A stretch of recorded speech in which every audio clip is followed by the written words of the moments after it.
LGBT വിഷയവും ഇത്തരത്തിലുള്ള ആശയങ്ങളൊക്കെ social മീഡിയയിലൂടെ വരുന്നുണ്ട്. അതിനൊക്കെ അപ്പുറത്ത് വലിയ പ്രത്യാഘാതം ഉണ്ടാക്കുന്ന ഒരു കാര്യമാണ് അധ്യാപകരിലൂടെ കുട്ടികൾ ഇത് കേട്ട് പഠിക്കുക എന്നുള്ളത്. അപ്പോൾ അതിനെ ആ ഒരു ഗൗരവത്തിൽ തന്നെ നമ്മൾ എടുക്കേണ്ടതുണ്ട്. അവരോടൊക്കെ നമുക്ക് പറയാനുള്ളത്, എല്ലാവർക്കും അവരുടെ ആശയം പറയാനുള്ള സ്വാതന്ത്ര്യമുണ്ട്. ആണ് പെണ്ണാണെന്നും പെണ്ണാണാണെന്നും മനുഷ്യൻ പട്ടിയാണെന്നും പൂച്ചയാണെന്നും ഒക്കെ പറയാനും അതൊക്കെ വിശ്വസിക്കാനുമുള്ള സ്വാതന്ത്ര്യമുണ്ട്. പക്ഷെ അത് നിങ്ങളുടെ പാർട്ടി ക്ലാസ്സുകളിൽ നിങ്ങളുടെ ആശയം പറയുന്ന സദസ്സുകളിലായിരിക്കണം.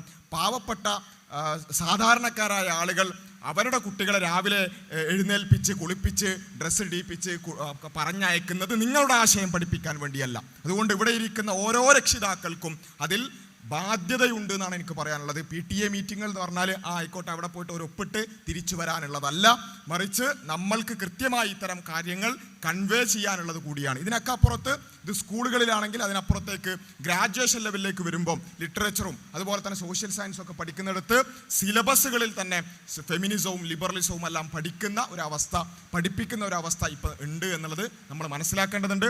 അതിലേക്കൊക്കെ പോകുമ്പോൾ നമുക്ക് വിദ്യാർത്ഥികളായ ആളുകൾ എന്ത് ചെയ്യും എന്നാണല്ലോ ചോദ്യം. അപ്പോൾ അതിൻ്റെ ഒരു ഉത്തരത്തിൻ്റെ ഒരു ഭാഗം പറഞ്ഞു വെക്കാണ്.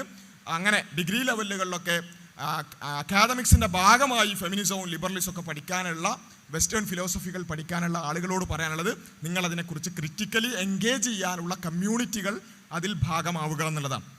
ഇത്തരം കാര്യങ്ങൾ ഇങ്ങനെ കേട്ട് അതേപടി അംഗീകരിക്കുക, അല്ലെങ്കിൽ അത് എക്സാമിന് വേണ്ടിയിട്ടാണെന്നുണ്ടെങ്കിലും അത് അതേപടി പഠിക്കുക എന്നുള്ളതിനപ്പുറത്ത് അതിനെ ക്രിറ്റിക്കലി എൻഗേജ് ചെയ്യുന്ന ഫെമിനിസത്തെയും ലിബറലിസത്തെയും ഒക്കെ ക്രിറ്റിക്കലി അക്കാദമിക്കലി തന്നെ എൻഗേജ് ചെയ്യുന്ന ഒരുപാട് ഓൺലൈൻ കമ്മ്യൂണിറ്റികളൊക്കെ ഉണ്ട്. അതിനെക്കുറിച്ച് കൂടുതൽ വായിക്കാൻ ഈ ടെക്സ്റ്റിൽ അവർ പറഞ്ഞിരുന്ന സാധനത്തിന് അപ്പുറത്തേക്ക് ഈ ഫെമിനിസത്തിൻ്റെ മറ്റു മാനങ്ങളെക്കുറിച്ച് വായിക്കാനും പഠിക്കാനൊക്കെ ഒരുപാട് റിസോഴ്സസ് അവൈലബിൾ ആണ്. അത്തരം കമ്മ്യൂണിറ്റികളിൽ നമ്മൾ എന്ത് ചെയ്യേണ്ടതുണ്ട്, ഭാഗമാകേണ്ടതുണ്ട്. ക്രിറ്റിക്കലായി അവർ ക്രിറ്റിക്കൽ തിങ്കിങ് എന്ന് പറഞ്ഞിട്ട് മതനിഷേധമാണ് അവർ പറയുന്നത്.